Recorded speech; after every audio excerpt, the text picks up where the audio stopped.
বাবুর্চির মতো চিকেন বিরিয়ানি নিয়ে চলে আসলাম।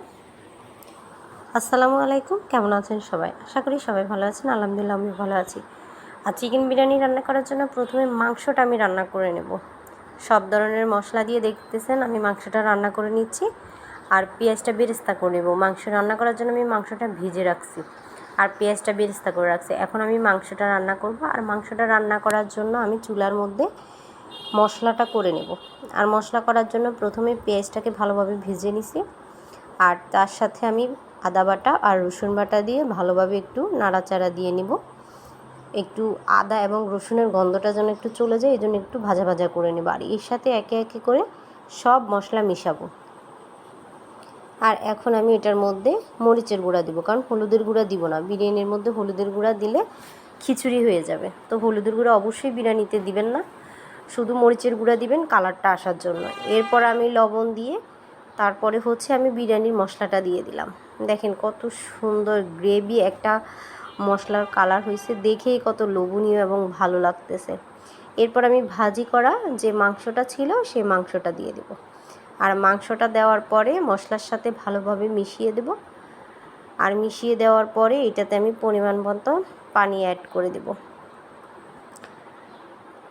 দেখেন কত সুন্দর একটা কালার আসছে। এই যে আমার মাংসটা হয়ে গেছে রান্না করা, উপরে তেলটা ভাসতেছে। এখনই কিন্তু আমি নামিয়ে নিব। আর এখন এখানে আমি পাতিলে চালের জন্য হালকা একটু মশলা করে নেব। তারপরে চালটাকে ভালোভাবে ভাজা ভাজা করে নেব। চালটা আগেই আমি পানি ঝরিয়ে রেখেছি, প্রায় 1 ঘন্টা আগে চালটা ধুয়ে পানি ঝরিয়ে রেখেছি। তো আমার যখন বেশি সময় ধরে পানিটা ঝরিয়ে রাখবেন তাহলে চালটা ভাজা ভাজা কিন্তু তাড়াতাড়ি হয়ে যাবে, চালের গায়ে পানি যখন না থাকবে। তো চালটা চেষ্টা করবেন সবসময় আগে একটু ভিজিয়ে রেখে পানিটা ঝরিয়ে রাখতে, তাহলে পোলাওটা ঝরঝরে হবে এবং ভাজতে আপনার সুবিধা হবে চালের গায়ে যখন পানি না থাকবে। চালটা আমি ভাজা ভাজা করে নিচ্ছি। আর চালটা ভাজা ভাজা করে নেওয়ার পরেই আমি এইটার মধ্যে পরিমাণ মতো পানি দিয়ে দেব। আর পানিটা যখন একটু ফুটন্ত হবে তখন এটার মধ্যে আমি রান্না করা মাংসটা দিয়ে দেব। এই যে রান্না করা মাংসটা দিয়ে দিলাম। আর মাংসের উপরে কিন্তু আমি পেঁয়াজ বেরেস্তাটা দিয়েছি, টেস্টিং সল্ট দিছি, তারপর কেওড়া জল দিছি। মানে একটা বাবুর্চির মতো রান্না করতে যত কিছু লাগে সব কিছু দিয়েই কিন্তু আমি রান্না করতেছি। আর এখন এটাকে আমি দমে রেখে দেব।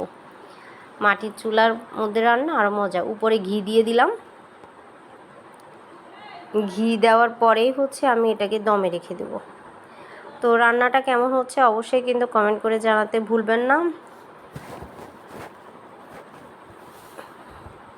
এই যে এখন একটা পলিথিন দিয়ে আমি এটাকে একটা তাওয়ার উপর দিয়ে দমে রেখে দেব। এই যে দমে রাখার পরে আমার চিকেন বিরিয়ানিটা কেমন হয়েছে অবশ্যই কিন্তু কমেন্ট করে জানাবেন। আর এটা খেতে কিন্তু খুবই মজা ছিল। সবাই ভালো থাকবেন, সুস্থ থাকবেন। আল্লাহ হাফেজ।